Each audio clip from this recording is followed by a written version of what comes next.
భారత రాష్ట్ర సమితితోనే మేము మరి పొత్తు పెట్టుకున్నాం. వారు మాకు 2 సీట్లు కేటాయించడం జరిగింది. మరి ఆ 2 సీట్లు కేటాయించిన తర్వాత నిన్న అఫీషియల్గా మా కేంద్ర సమన్వయకర్త అనుమతితోనే నిన్న అఫీషియల్గా మరి ఇరు వర్గాల అప్రూవల్ వచ్చిన తర్వాతనే నిన్న మరి మేము నాగర్ కర్నూలు నియోజకవర్గం నుండి హైదరాబాద్ నియోజకవర్గం నుంచి పోటీ చేస్తామని కూడా ప్రజలకు ప్రకటించడం జరిగింది. దాని తర్వాత విస్తృత కార్యకర్తల సమావేశం కూడా పెట్టడం జరిగింది. విధి విధానాల గురించి నిర్ణయించడం జరిగింది. కానీ అది తెలుసుకున్న మరి అది నచ్చని భారతీయ జనతా పార్టీ నరేంద్ర మోడీ ఇవాళ నాగర్ కర్నూలుకి వచ్చిండు, నిన్న హైదరాబాద్లో ఉన్నాడు. అది నచ్చని భారతీయ జనతా పార్టీ ఈ లౌకిక కూటమి, ఈ చారిత్రాత్మకమైన కూటమి ఏదైతే ఉన్నదో భారత రాష్ట్ర సమితి, అదేవిధంగా బహుజన్ సమాజ్ పార్టీ కూటమి, మరి రాజ్యాంగాన్ని రక్షించే కూటమి నచ్చని నరేంద్ర మోడీ అమిత్ షాల ద్వయం మా పార్టీ మీద ఒత్తిడి తీసుకొచ్చి ఈ కూటమిని రద్దు చేసుకోమని నన్నే ప్రెస్ కాన్ఫరెన్స్ పెట్టి చెప్పమన్నారు.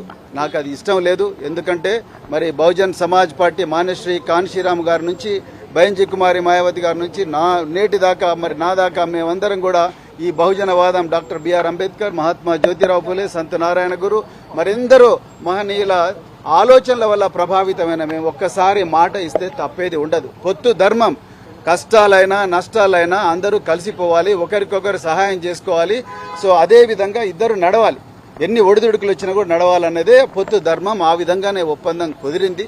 కానీ దురదృష్టవశాత్తు ఆ ఒప్పందాన్ని రద్దు చేసుకోమని ప్రెస్ కాన్ఫరెన్స్ పెట్టమని చెప్పేసి నాకు ఆదేశాలు వచ్చినాయి.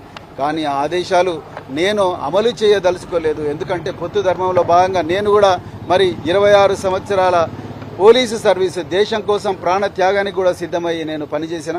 మరి బహుజన్ సమాజ్ పార్టీలో చేరినా కూడా ఎలాంటి రాజీపడని పోరాటం నేను సాగించి పార్టీ భావజాలాన్ని నేను గ్రామ ప్రజల్లోకి, రాష్ట్ర ప్రజల్లోకి మోసుకొనిపోయినా.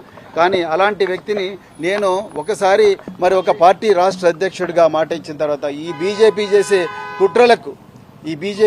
కుట్రలకు బీజేపీ రాజ్యాంగాన్ని రద్దు చేయాలన్న కుటిల పన్నాగాలకు తలొగ్గి నేను చేస్తే ఈ దేశంలో బహుజన ప్రజలకు నేను అన్యాయం చేసిన వాడిని అవుతా.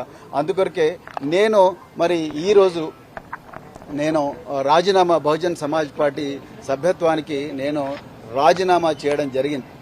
తెలంగాణ ప్రజలందరూ కూడా ఈ నిర్ణయాన్ని మరి స్వాగతించాలని చెప్పి నేను కోరుకుంటున్నా. నేను తెలంగాణలో బహుజన ప్రయోజనాల కోసం, అదేవిధంగా మరి తెలంగాణలో ఉండే బహుజన ప్రయోజనాల కోసం, దేశంలో రాజ్యాంగాన్ని రక్షించడం కోసం, లౌకికవాదాన్ని బతికించడం కోసమే నేను ఈ నిర్ణయం తీసుకున్న, ఇంకొక ఉద్దేశంతో కాదు.